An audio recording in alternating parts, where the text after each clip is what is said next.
વાવથરા જિલ્લાના દિયોદરમાંથી શિક્ષણ વિભાગને શર્મસાર કરતી ઘટના સામે આવી છે। સોશિયલ મીડિયામાં બાળકોના પુસ્તકો ભંગારમાં વેચાતા હોવાનો વિડીયો વાયરલ થતાં ચર્ચાનો માહોલ સર્જાયો છે। વિડીયોમાં શાળાના એક શિક્ષક પસ્તી વેચતા દેખાતા હોવાથી અનેક સવાલો ઊભા થયા છે। દિયોદર તાલુકાની નવા પ્રાથમિક શાળાનો આ વિડીયો હોવાનું સામે આવ્યું છે। એક જાગૃત નાગરિકે ભંગારના વાડે શિક્ષકને પસ્તી વેચતા ઝડપી પાડ્યા હોવાનો દાવો કરવામાં આવ્યો છે। વિડીયોમાં સરકારી પુસ્તકો જેવી સામગ્રી દેખાતા લોકોમાં રોષ જોવા મળી રહ્યો છે। વાયરલ વિડીયોની હકીકત જાણવા અમારી ટીમ નવા પ્રાથમિક શાળાએ પહોંચી હતી।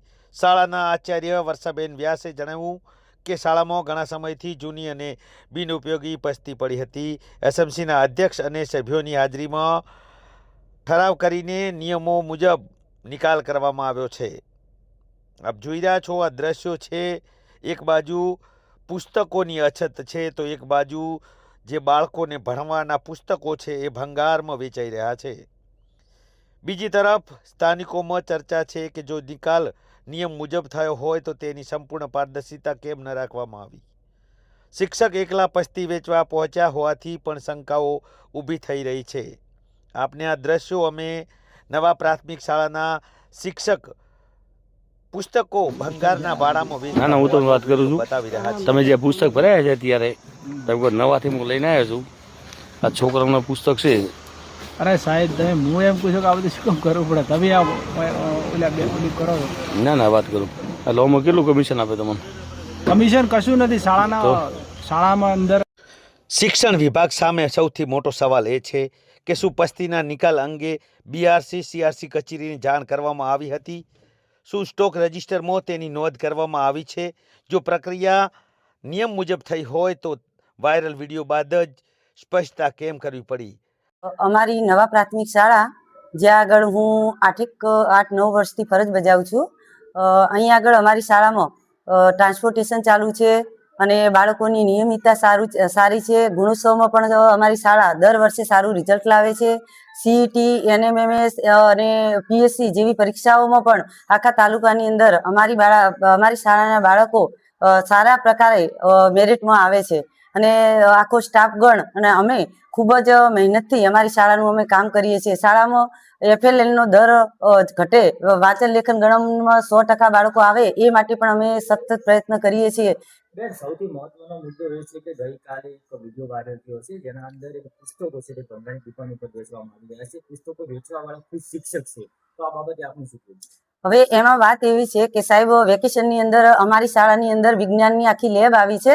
ઓલરેડી અમારે વર્ગો ઓછા હતા તો લેબ માટે એ વર્ગ ફાળવ્યો અને એ વર્ગની અંદર જ અમારે આ જે જૂના પસ્તી હતી પુસ્તકો તો એમાં હતા જ નહીં। બ્રિજ કોર્સ, એકમ કસોટી, દર્પણ આવી જે વસ્તુઓ, સ્વાધ્યાય પોથીઓ, ચિત્રપોથીઓ બાળકોની આવી વર્ષો જૂની જે પડી હતી એ વર્ગમાં જ પડી રહેતી હતી। પણ હવે વિજ્ઞાન લેબ આવી તો અંદર જગ્યા નથી તો બારે ઓસરીની અંદર પડી હતી તો વરસાદની અંદર આ પુસ્તકો પલળી જાય તો અમારી એસએમસીના સભ્યો અને અધ્યક્ષ મળી અને એમણે અમને વાત કરી કે બેન આનો નિકાલ કરો અને આ જે પૈસા આવે છે, આ નાણાં આવે છે એનો આપણે બાળકો માટે ઉપયોગ કરો। જેને ગણવેશની જરૂરિયાત છે, જેને ચોપડા નથી તો એવા બાળકોને આપણે ચોપડા લાવી અને આ પૈસામાંથી જ અમે જ કરીશું એનો વહીવટ એવું કહી અને એસએમસીના અધ્યક્ષ અને એસએમસીના સભ્યો દ્વારા જ આ જે પસ્તી પડી હતી એનો નિકાલ કરવામાં આવ્યો।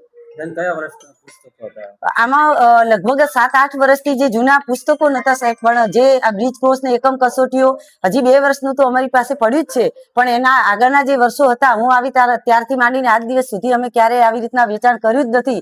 પણ હવે આ વધારે ભેગું થઈ ગયું એટલે અમને એમ થયું કે આનો હવે નિકાલ કરવો પડશે। બારે પડ્યું રહે તો કોઈ અંદર જીવજંતુ કે સાપ કે એવું આવે તો આપણને તકલીફ રહે અને ચોમાસામાં ગંદકી થાય। તો પ્રવેશ ઉત્સવ આવે છે તો પ્રવેશ ઉત્સવ અંતર્ગત આપણા જે માનનીય મુખ્યમંત્રી છે એમણે પણ કાલે કહ્યું હતું કે શાળાને ચોખ્ખી રાખવી। હવે જો આવી વસ્તુઓ પડી હોય તો શાળાની અંદર જે વસ્તુઓ હવે ઉપયોગી જ નથી એ કોઈ એવું પુસ્તક નતું કે જે ઉપયોગી છે, કારણ કે પુસ્તકો તો હતા જ નહીં। જે એકમ કસોટીઓ ને એ બધું ઉપયોગી નતું એવી જ વસ્તુઓ હતી ત્યાં આગળ।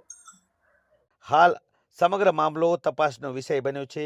જિલ્લા શિક્ષણ તંત્ર દ્વારા તપાસ કરવામાં આવે તો જ હકીકત બહાર આવશે કે કેમ, કે પછી બેદરકારી હતી કે પછી નિયમ મુજબ કરાયેલી પસ્તીનો નિકાલ હતો તે જોવાનું રહ્યું। ભાઈનો તો અમે ઓળખતા નથી કે ભાઈ કોણ છે ને તો અમે ઓળખતા નથી, પણ એ ભાઈ દારૂ પીધેલી હાલતમાં હતો અને એ ભાઈ જગ્યા માથે ઊભો હતો એટલે એ ભાઈ આગ્રહ કર્યો કે શિક્ષક તમે આરી છોનું વેચવા આવ્યા છો. શિક્ષકે કીધું હું છોનું વેચવા આવ્યો નથી, હું મારા કમિટી સભ્ય મને મૂક્યો છે, હું વેચવા આવ્યો છું.